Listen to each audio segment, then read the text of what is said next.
Ceritakan tentang umat-umat sebelum kita. Di antaranya ini.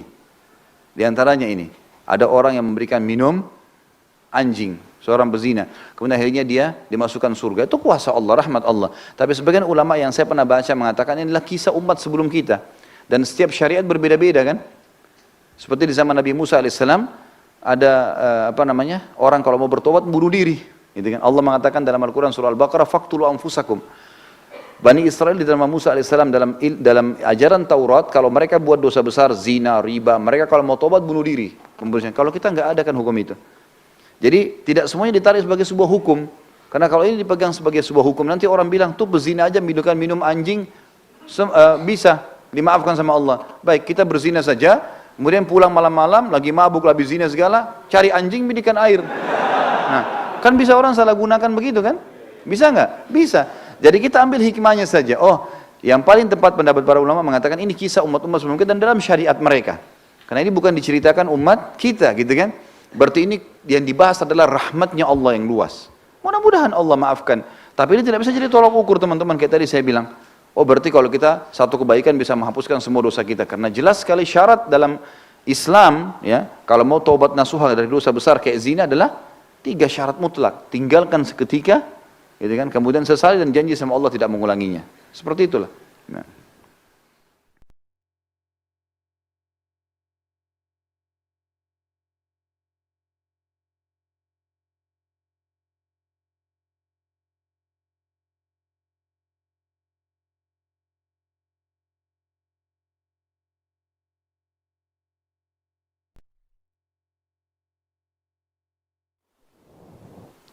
Kalau hewan yang kita kurung di kandang memelihara, apa ini?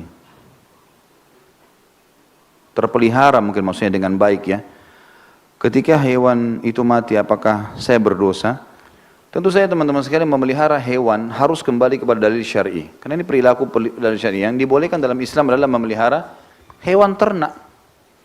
Hewan ternak, ya kan? Memang itu dianjurkan. Kata Nabi SAW, sebaik-baik harta seorang muslim adalah kambing misalnya. Maka ternaklah hewan-hewan itu, kalau mau kan. Kambing, sapi, unta, ayam, yang dimakan, memang diternak, ditransaksikan itu nggak masalah. Tapi kalau teman-teman sekalian pelihara hewan yang memang tidak perlu, seperti orang pelihara, burung misalnya. Untuk apa pelihara burung ini? Burung dikasih sayap untuk apa? Untuk terbang. Kasih dia terbang teman-teman sekalian. Nggak usah dipelihara. Daripada pelihara burung dengar suaranya, lebih baik pelihara anak yatim. Hah? Anak yatim banyak pahalanya. Hah? Banyak biayanya burung itu.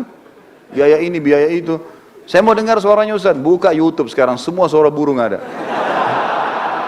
Hah? Saya mau burung ini, baik burung di YouTube nonton burung kakatua, tinggal ketik keluar kakatua semua. Burung keluar semua.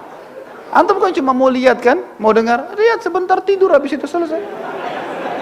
Kenapa kurung makhluknya Allah? Biarin di habitatnya sana. Contoh, untuk apa teman-teman sekalian? Hobi ini harus diubah, ubah kepada hal-hal yang positif. Gitu ya. Kalau ada hewan-hewan yang boleh dipelihara, hewan ternak memang itu dibolehkan dalam syariat. Dan sekalian didagangkan itu saja. Gitu ya.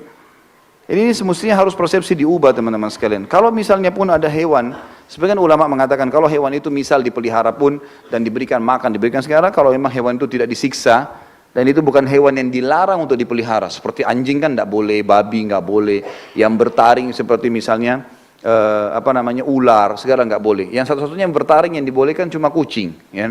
Karena itu juga dari peliharaku Abu Hurairah. Abu Hurairah namanya Abdurrahman ibn Sakhar. Diberikan julukan Abu Hurairah. Hurairah dari Hir. Hir artinya kucing. Karena beliau banyak pelihara kucing. Nabi SAW tidak larang. Karena kucing dianggap hewan yang hidup bersama manusia. Ya kan itu. Tapi ini pun satu sahabat. Yang lain banyak tidak pelihara. Gitu kan.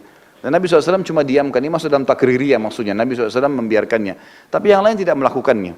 Seperti saya sarankan teman-teman. Saya dengar ada orang pelihara kucing sampai 1 bulan 3 juta biayanya. Makannya lah, dokternya lah, segala. Ya Allah, kalau anak yatim ini berapa banyak pahalanya? Hah? Lah iya, anak yatim itu dielus rambutnya, setiap helai rambutnya 1 pahala loh. Dan kata Nabi SAW, Ana wa kafil yatim kahataini fil jannah. Saya dengan sponsor anak yatim seperti ini di surga. 2 jari ini. Untuk apa kucing? Tidak pernah ada sabda Nabi orang yang pelihara kucing seperti ini di surga. Contoh saja ya, contoh. Jadi ubah persepsi itu teman-teman sekalian.